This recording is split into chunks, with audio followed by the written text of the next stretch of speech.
And good morning. Welcome to WLBB's Community Voice. I am your host this morning, Kevin Hemphill.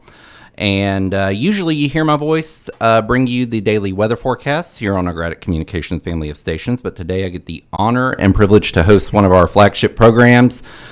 And we're also going to be live on the News Talk 1330 FM 106.3 Facebook page. So if you want to check out the video stream, the live stream, you can check us out there. And since I'm hosting, you can probably guess that we're going to be talking about weather today. And who better to talk about weather with than my guest today? He is a meteorologist at the National Weather Service office in Peachtree City, Georgia, Mr. Dave Nadler. David, good morning and welcome to Carrollton. Good morning, Kevin. Thanks for having me. All right, so a little bit about David real quick before we get started. David has more than 27 years of experience with the National Weather Service at 4 different NWS weather forecast offices as a principal liaison and meteorologist for the National Weather Service at both Huntsville, Alabama, and now Peachtree City, Atlanta office.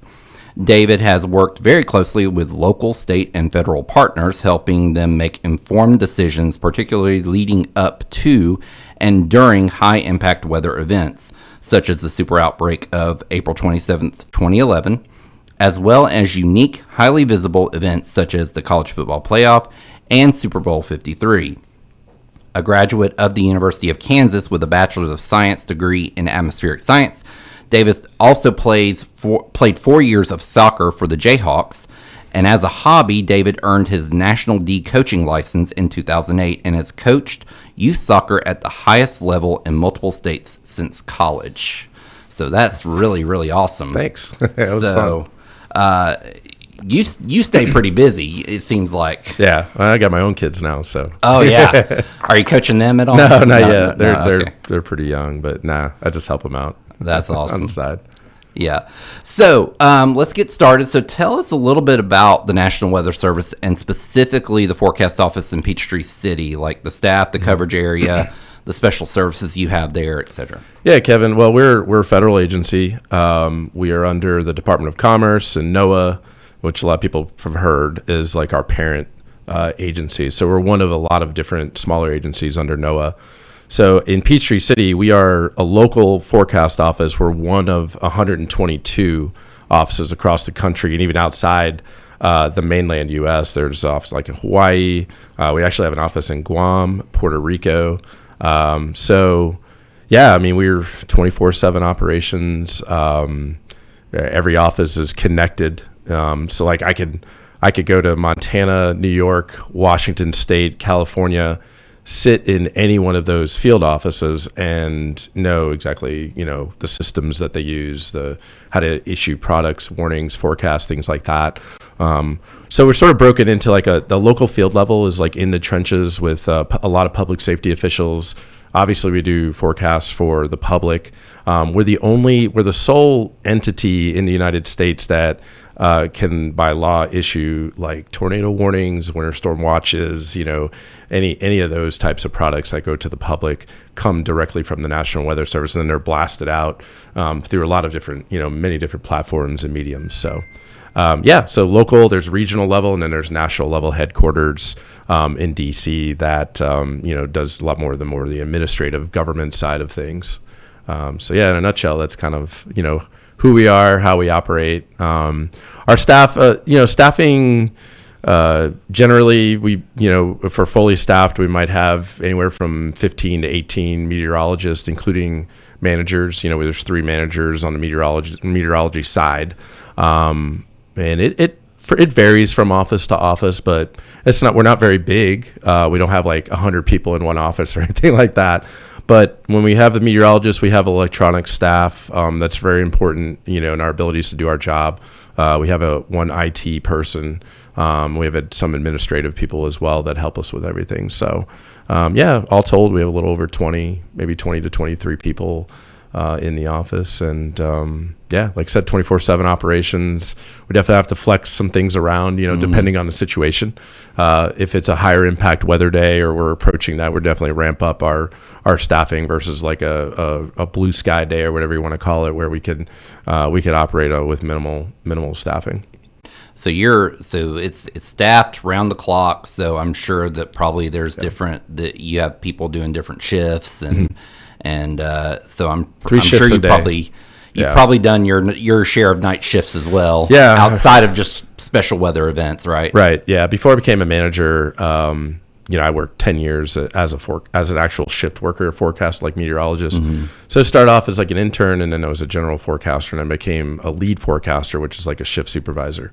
And then after that, you can, if you wanted to move on, you can move on into management or stay, in the rotation more or less. But yeah, I decided to move up and do some other things. But meteorology and the forecasting side of the operations is my number one passion. It always has been, and it always will be. That's awesome. Yeah. So what does the day-to-day operations look like at the National Weather Service in Peachtree City? Yeah, well, it varies. On a day like today, I mean, we've got your basic forecast, public forecast for, just what's the high temperature going to be, and is the heat, going to be a concern where we're needing to, put out like a heat advisory like we have out for today. We release a balloon twice a day, early in the morning and later in the afternoon, evenings. So that happens. Sometimes we release more, just depending on if there's like a tropical system that's blown up and potentially going to impact the U.S. The National Hurricane Center may ask us to release more than twice a day, maybe 4 times a day. And not just us, but the whole. It might be a number of offices doing it. But not every office does that. Right. Only certain ones are considered what they call the upper air soundings. Yes. Right? I would say about 80% of all the 122 offices in the United States at least will release a balloon. Yeah. So that collection of data gets into, that's actual real-time atmospheric data that gets into the models. And then of course, the more we release, the more real-time information gets into those models. Yeah. So it could be, but we also, like in the office, our operations, we have aviation responsibilities, huge. We have there are 7 airports in North and Central Georgia. I forgot to mention that our office covers 96 out of the 159 counties in Georgia. So we don't have multiple states, but we have one of the largest like footprints of coverage areas in the whole country. And also a very high like populated area with Atlanta. Yeah. We have 7 media markets that cover, our 96 counties. Even like Chattanooga, gets into like Northwest Georgia. So aviation is huge. Hartsfield, busiest airport in the world. We do 7 like site-specific aviation forecasts for air traffic control, for pilots. We work very closely with various aviation groups, agencies, FAA, to make sure like that information is getting shared. Fire weather is a big thing. We work with the Forest Service when they're doing like prescribed burning. So even on a quiet day, we might be issuing like 5 or 6 specific forecasts for like, to them for like, what's the humidity going to be like later in the afternoon? What are the winds going to be like? That sort of thing. So yeah, it's more, our operations on a day-to-day basis goes beyond just like the public, forecasting. Yeah. So tell me what goes into what goes into making the daily forecast when you at your office? Well, I mean, we analyze a lot of data, and we look at the upper air, balloon information that comes in. We look at real-time observations. We look at the model data. We sort of assess all of that and come, where we're today, like these days, we used to like hand type our forecast out like 20 years ago.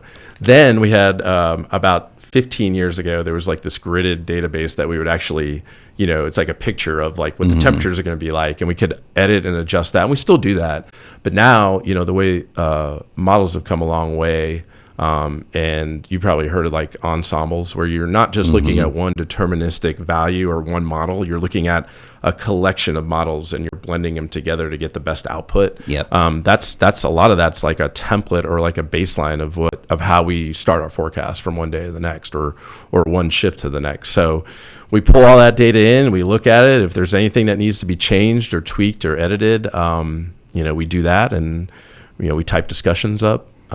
We do our aviation stuff. We do fire weather forecasts, and send everything out. So there's twice a day, or they're like full packages, like afternoon and then like overnight into the early morning hours. But we can edit the forecast anytime. throughout the day or throughout the night if needed. And then if there's like radar operations, we have storms and stuff like that. We have, dedicated radar operator looking at that. Sometimes we have more than one. Obviously, in a severe weather situation, we have more than like one radar operator. Which thankfully computers have come a long way, and the models have come a long way, because 96 counties.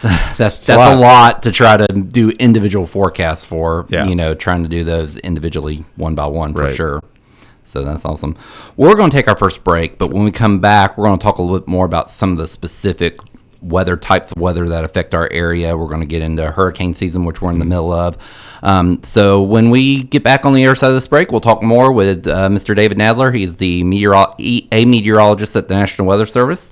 You're listening to WLBB's Community Voice, sponsored by Oak Mountain Academy and Tanner Health System. Imagine a place where every heartbeat is monitored with the utmost care, where emergencies are met with swift attention, and where cutting-edge technology enables precise and timely treatments. At Tanner Health, every patient's journey is a testament to resilience, a story of strength, healing, and hope. We go beyond treatment to redefine what compassionate care truly means. That's Tanner Health. That's care redefined. Learn more at tanner.org. Oak Mountain Academy is a vibrant community built on innovation, academic excellence, and a 64-year legacy of shaping community leaders. I'm Patrick Uran, head of school at Oak Mountain Academy, inviting you to visit the mountain and experience firsthand the passion, purpose, and personalized education that defines our school. Come see how our mission and vision come to life each day. For more information, visit us at oakmountain.us so that you can discover your journey on the mountain, where every path leads to purpose.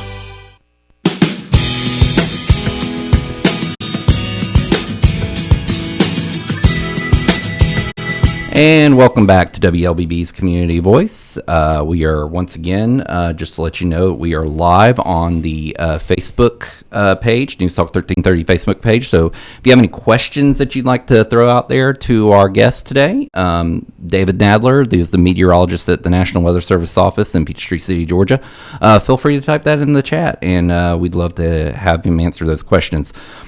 So we're going to talk now about some specific types of weather that kind of affect our area. And right now, the big thing that we're in right now is hurricane season. I think we kind of, in some ways, form or fashion, we kind of have two different seasons. We have hurricane season, then we have tornado season. And so talk about what does operations look like during hurricane season. I mean, obviously things are quiet right now, but about this time, or probably, I think it was probably about a month or two later than this, we had Hurricane Helene come through, and that was definitely a big thing. So talk about what that looks like.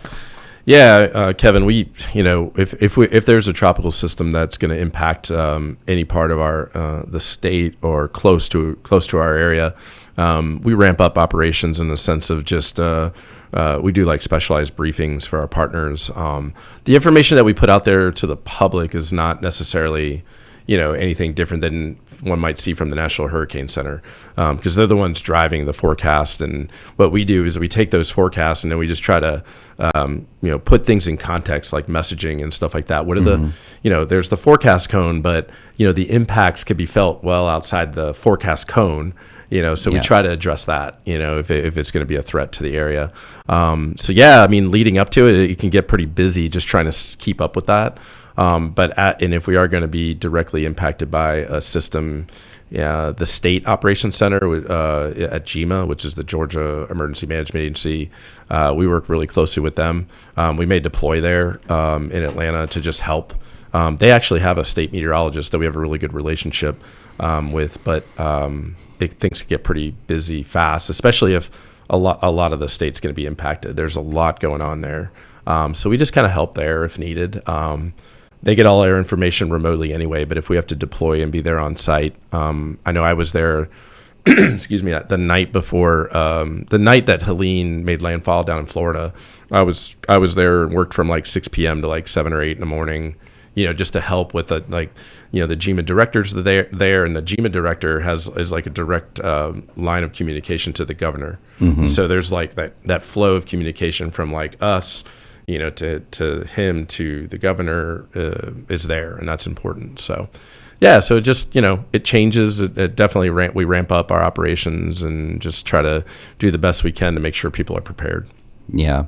I've heard, I know for us with specifically with Hurricane Helene, it was kind of one of those that it kept the track. It was just interesting. And, that I think the old saying goes, east is a beast, west is the best. And you want to be on the west side usually of those storms once they come online. But even then, it depends also on the speed of the speed and strength, system, and strength in the system. Yep. I remember, for me, riding out Hurricane Ivan here as a student at West Georgia, and just that was an interesting time at that point for sure. So another thing that's big for our area obviously is severe weather. And so that's definitely a hot topic, and considering the weather today, no pun intended on that.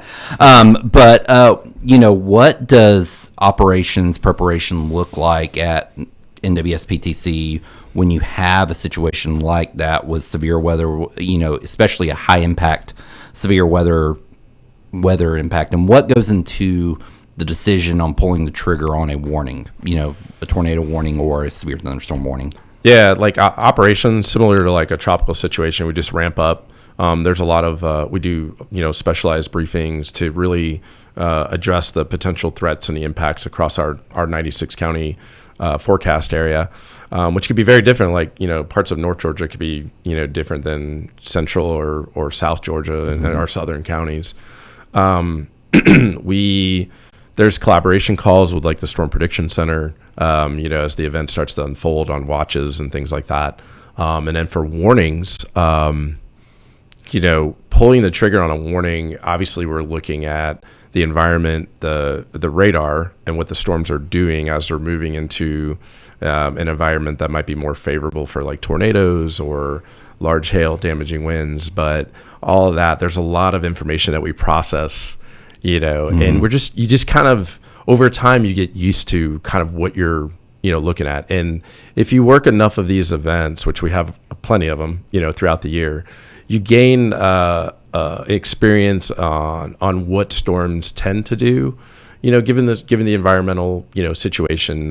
But yeah, I think the local expertise is something that's critical to every office in the National Weather Service. That is really hard for a computer or another group that might be outside the state that can provide, that kind of detail and that information, to the people here in North and Central Georgia. So yeah, all that, the communication, we have we have thousands of partners, public safety officials, emergency managers, public health.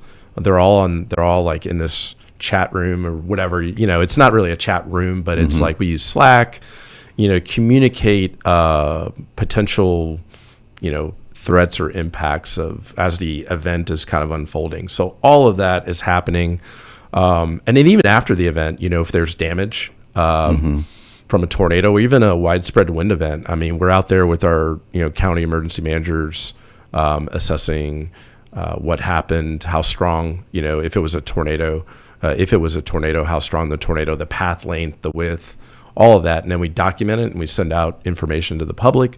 So yeah, it could be after, a major high impact severe weather event, we could be spending days on just doing the post event analysis of what happened. So it's a lot, for especially those higher end ones, those tornado outbreaks. But we've got a great team and everybody works together to get the job done. Yeah. Now for severe thunderstorms, there is a certain threshold that has to be met for a storm to be severe. And what's that threshold? So for severe thunderstorms, there's two things. There's hail that has to be 1 inch in diameter or larger, which is about the size of a quarter, and or wind 60 miles per hour or greater. And then it's not like we can measure that wind all the time, but we could see in the storm, as the storm is evolving or collapsing, the winds that might be getting near the surface. So we use the real-time observations plus what we're seeing on radar to determine like the potential wind. And yeah, we get trees down all the time. It doesn't have to be 60 mile per hour winds to knock down trees. But yeah, those are the two thresholds for severe. we have to meet.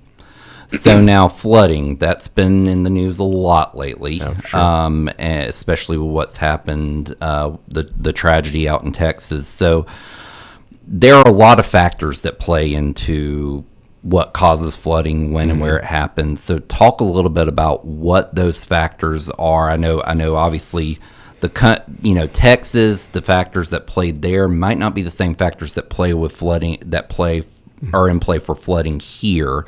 So what are those factors, and what are the certain kind of things that, like, what does flooding look like for North and Central Georgia? What kind of areas are more prone to flooding than others? Well, that's a great question, Kevin. I think for areas that are most prone, you'd think urban, because the runoff, really what leads to flooding, you get heavy rain over an area over a certain period of time.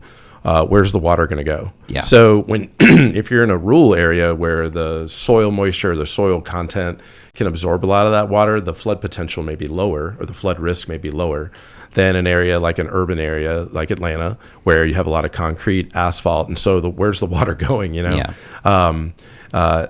Terrain like up in North Georgia, where we have the mountains, complex terrain could enhance flood risk for sure, because if you get you have a lot of creeks and streams, and if it rains over a particular area and all that water just kind of runs off into one basin, that water can come up fast in certain areas. So plus the soil type up in North Georgia is very different than near the fall line or south, where you have more of a sandy soil that could absorb a lot of that water. But up north, you got clay, you've got rock, you've got so the water doesn't get absorbed as much. So we know the flood potential, the flood risk can be a little bit higher in those areas in North Georgia and in urban areas than maybe some other rural areas across North and Central Georgia.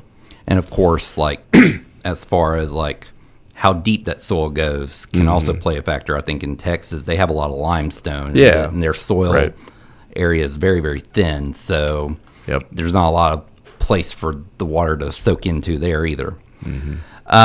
So let's go ahead and take our final break. And then when we come back, we're going to talk a little bit more about how others can get involved with weather and so forth, especially for those weather enthusiasts like myself. We're going to take our final break, and when we come back, we'll have more with David Nadler. He is a meteorologist at the National Weather Service office in Peachtree City, Georgia. You're listening to WLBB's Community Voice, sponsored by Oak Mountain Academy and Tanner Health System. Imagine a place where every heartbeat is monitored with the utmost care, where emergencies are met with swift attention, and where cutting-edge technology enables precise and timely treatments. At Tanner Health, every patient's journey is a testament to resilience, a story of strength, healing, and hope. We go beyond treatment to redefine what compassionate care truly means. That's Tanner Health. That's care redefined. Learn more at tanner.org. Do the math. At Oak Mountain Academy, our average graduating class has just 12 students. We celebrate a 100% graduation rate with more than $10.5 million in college scholarships offered. Plus, 96% of our students are accepted into their top choice college. Do the math. Can you see the value of an OMA education? I'm Patrick Uran, head of school at Oak Mountain Academy, and I'm here to help you do the math. For more information, visit us at oakmountain.us so that you can discover your journey on the mountain, where every path leads to purpose.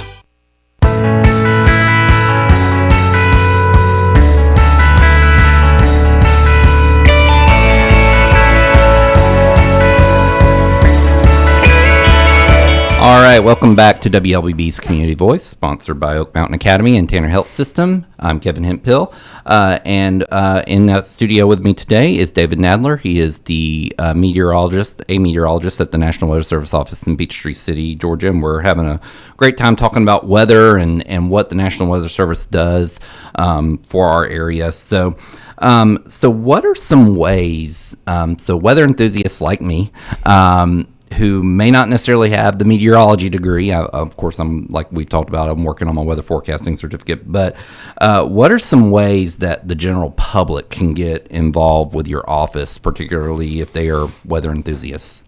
Yeah, Kevin, well, there's a couple things we can do. We do spotter training, like severe weather, training on severe weather and reporting and understanding of like kind of what to see out there in a safe kind of way.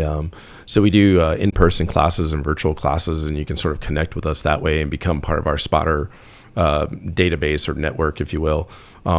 There's nothing like, we don't give out numbers for stuff like that, but you still have like kind of a direct line of communication with us given, during, severe weather and stuff like that. I think you've heard of the COCO-RAS program. You can, that stands for, I think it's Community Collaborative Rain, Hail, Snow Network. And you could actually get like a rain gauge and put it up in your backyard or wherever and report rainfall to us. We can input, it's not official, but we can use that information to supplement the data that we get from like the actual official observational sites across our area. So that's another way. There's just educational. We do a lot of like things with events with schools, preparedness events, weather radio programming, things like that. So there's a variety of different ways you can connect with us. We got about 4 minutes left. Okay. One other quick question I wanted to ask in partnerships. So don't want to forget about our East Alabama friends over here that are listening across the state line to us. So they are covered by the National Weather Service office in Birmingham. So and y'all have a pretty close partnership, especially considering that the weather comes from there. Talk about that partnership a little bit. Yeah, we have a great partnership with all of our offices that border us. We're actually the only physical office in Georgia, but there are 5 other offices that have Georgia counties. So we have a really like South Carolina, Florida, and then with Birmingham, we're just kind of a unified like network of forecast offices and meteorologists. Like I said earlier, I could go to any office in the country, weather office, National Weather Service office, and set up shop and kind of do what they do there because they can do here. They back us up, if we go down. Birmingham's our primary backup office, so they're familiar with our area and our operations. There's always, there's daily collaboration on products and, headlines and things like that. Thoughts on just the 7-day forecast, for instance. So, we do workshops together too, like training and stuff like that. So it's a really good relationship that we have with them and all of our surrounding offices. That's awesome. Yeah. So if there's any kids out there that want to be meteorologists, what would you tell them? Oh, I mean, just follow your dreams, I guess. And I know when I was a kid, I used to type forecast discussions in high school to try to, and then match them up with like the Weather Service and, see how they did, see how I would compare to them, the experts. But yeah, just, get into programs related to weather and meteorology. It doesn't have to be with like connected with us. It could be with, radio, TV, broadcasting. It could be just doing, science projects and things like that. And just keep studying and, visit the offices when you can. Volunteer internships are good too. That's awesome. So yeah. All right. One last question, just real quickly. How can people find out more about your office? Well, we're on the web, obviously. Just weather.gov is the main like National Weather Service page for the whole country. And then you can click on like North Georgia and get more specific information for North and Central Georgia from our office. And we're on social media as well, like Facebook and Twitter or X. Okay. Great. Yeah. Awesome. All right. Well, David, thank you so much for coming in. Kevin. Appreciate it. And we really appreciate you making your way across.